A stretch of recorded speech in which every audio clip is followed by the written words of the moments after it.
Hello everybody, welcome back to Oscar Buzz. Trevor here, and I am by myself again today, and this video is a bit late. It was supposed to be yesterday, but I got busy with, real life things and couldn't talk about film festivals. But we are talking about David Fincher's latest film, The Killer. That's going to be this morning, and then later today, if you're watching this right when it comes out, we'll have a video with Priscilla, and Thomas will be back for that. But let's get into The Killer and a couple of updates on some other films at Venice and Telluride. Also, once again, you'll see the ticker at the bottom ranking the films over all the fall festivals and the Golden Lion competition based off of a weighted average of different critic sites, in addition to our Oscar prediction. Okay, let's touch on the holdovers. We talked about this a couple of days ago, but we did actually get a Metacritic score for it, and it's a 78. So granted, again, 6 reviews. Don't want to read too much into it. Reception seemed generally positive. It's still sitting on a 100.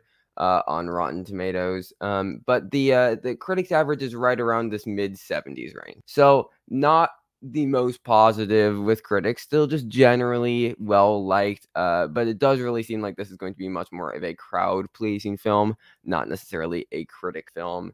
I'm still not entirely sold on it. Like I've said before, pain is very hit or miss with me. I'm not typically in love with these just warm, feel good, crowd pleasing type movies that we'll see come out every single year around awards season. But going with an open mind, I really do think that this, as far as the Oscars, could be a fairly across the board player. I mean, Payne gets in when his movies are big in picture. If this is big in picture, if it ends up winning TIFF, like I think it's going to, as the People's Choice winner, I mean, we could be looking at picture, director, Giamatti and Dominic Sesson, supporting actors, Vine Joy Randolph. I've heard is really good supporting actress. It's going to be in screenplay. Could it win? Maybe. I mean, there's Past Lives, but it's again the fall festival crowd pleaser versus the smaller Sundance indie. We'll see who comes out on top. Plus, potentially Barbie is moving. I don't know what's happening with that. But this definitely has potential as far as awards. I'm curious to see how these ratings on Metacritic and Rotten Tomatoes fluctuate once we see it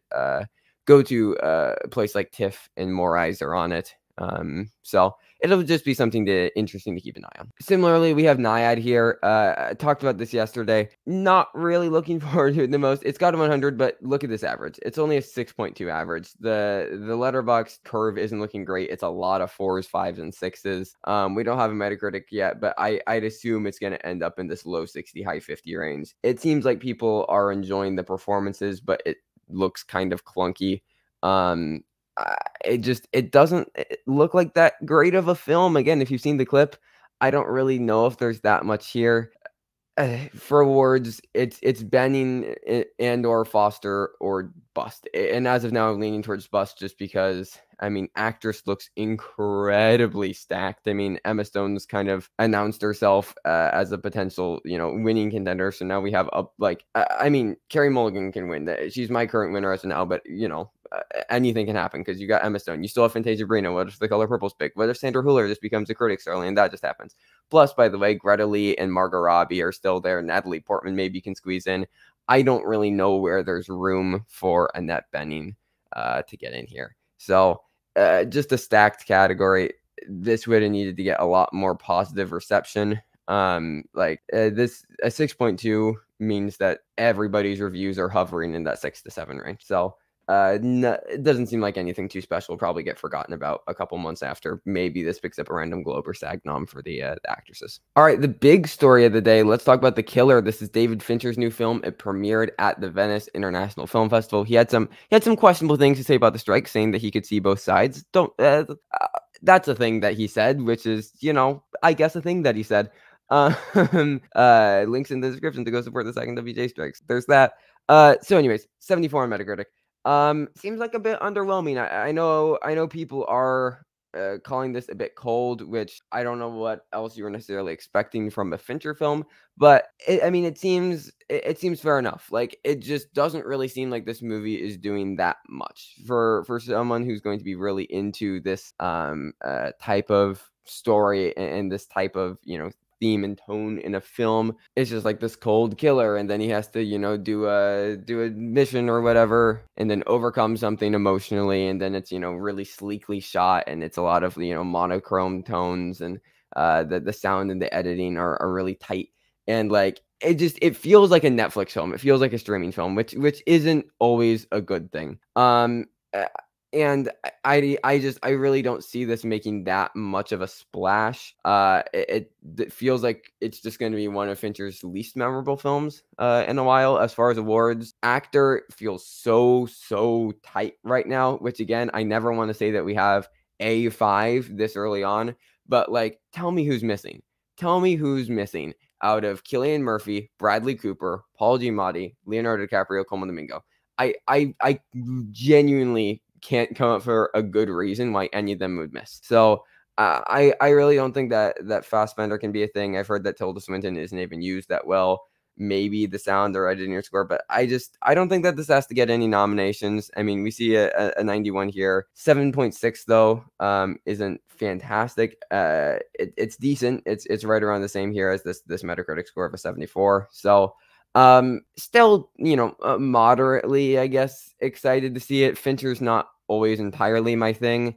I actually I actually think that Mank is his best, at least one of his better films. Like, I don't like when he goes in this direction of like these like whole dark, sleek thrillers.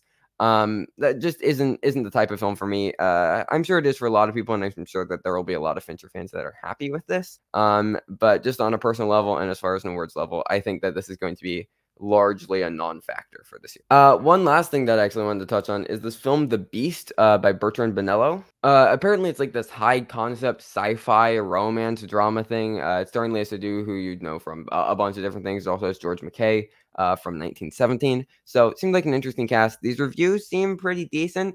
88% with a 9.3 average. Again, 8 reviews, not that much to go off of. We don't have a Metacritic yet, but maybe this is a mid to high 80s on Metacritic. Now the Letterboxd isn't as positive, and I've seen some more people a bit all over the place.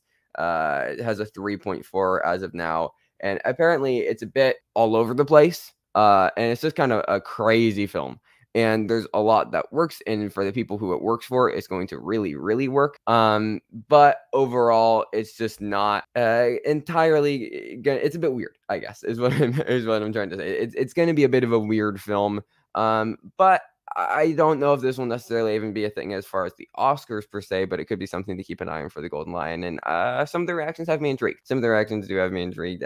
It seems interesting at least. So just something to keep an eye on. So that was really it as far as day 4. So I'm actually recording this on September 4th. So Priscilla is actually premiering right as I am recording this. So there will be a video up tonight talking about Priscilla. In addition to Japan has made their international feature selection. So we'll also be talking about that tonight once Thomas is back. So plenty to look forward to this evening. Telluride is wrapping up. I believe today is the last day or tomorrow, but basically everything has premiered. I think Fingernails also premiered. It's not really anything that we necessarily need to discuss, but that came out. Seems interesting. But yeah, we're wrapping up with Telluride. Only have a couple more days left of Venice. We'll get the Golden Lion in I think 3 or 4 days. And all of those awards announcements, and then we are right into TIFF. Lots of interesting things. I had some of the big stuff come out with Telluride, but we're gonna get lots more Boy and the Heron reactions, and that could even be like a TIFF People's Choice contender. Let's be honest, like they're selling so many screenings of that. Anatomy of a Fall seems to be a big hit. Zone of Interest also expanded to Telluride. And lots of people really liking it there. So, I mean, there's just so many great films. There's going to be so many films over a 90 on Metacritic. This seems like one of the most exciting years for cinema that we've had in a while.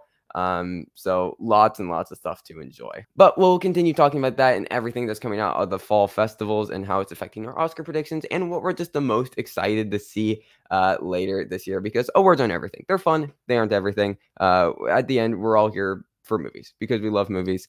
And we like talking about movies and getting excited about movies. So make sure you stick around for all of the subsequent conversations. Like I said, the video coming out later today. If you're watching this when it comes out, if you're not, then it's probably already out and you can go watch it right now. But until then, you can go support the SAG and WJ strikes in the links in the description, in addition to following me on social media if that's something that you're interested in. Until next time, stay safe, everybody. Thank you for watching, and goodbye.